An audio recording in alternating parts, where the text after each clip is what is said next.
Arrow জুতার ফিতা তৈরি করতে সবচেয়ে যে সমস্যাটা হয় সেটা হইতেছে নাকটা। নাকটা কেঁচি দিয়ে কাটার পরে এরকম চর্বি বাইর হইতে থাকে। তার জন্য আমি একটা পদ্ধতি অবলম্বন করছি, এটা আপনাদের দেখাই।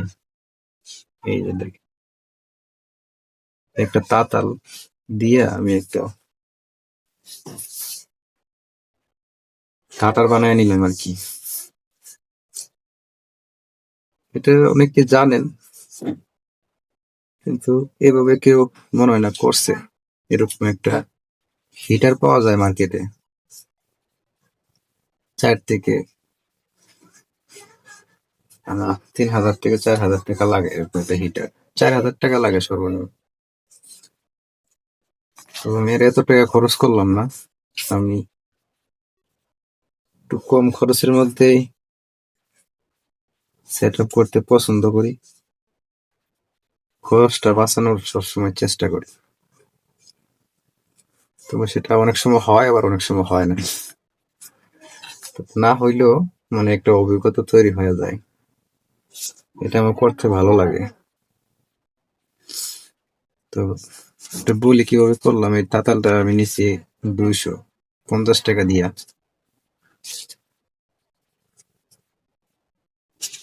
তারপরে এই যে মাঝখানে যে একটা নাইফ কাটারের একটা ব্লেড এখানে জ্বালাই দিয়ে নিলাম আর কি।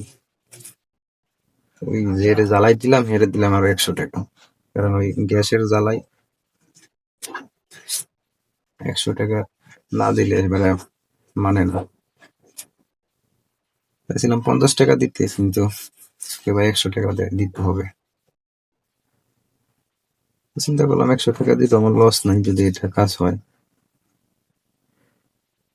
তো এটার হইতেছে বানায় নিলাম। এখন এগুলো হইতেছে আমি আগে কেসি দিয়ে যেগুলা কাটছিলাম এগুলার অবস্থা আর কি। এখন আর কেসি দিয়ে কাটা হয় না, এখন নেককা এভাবে মাপ দিয়ে এভাবে কেটে ফেলি।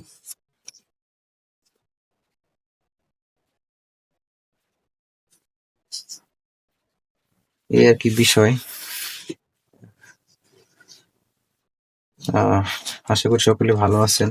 কে কোথা থেকে দেখছেন কমেন্টে জানাবেন। নিয়মিত ভিডিও পেতে চ্যানেলটি সাবস্ক্রাইব করবেন। করিম ব্লগ, আমাদের টেক ফুটওয়্যার। ভালো থাকবেন, আল্লাহ হাফেজ।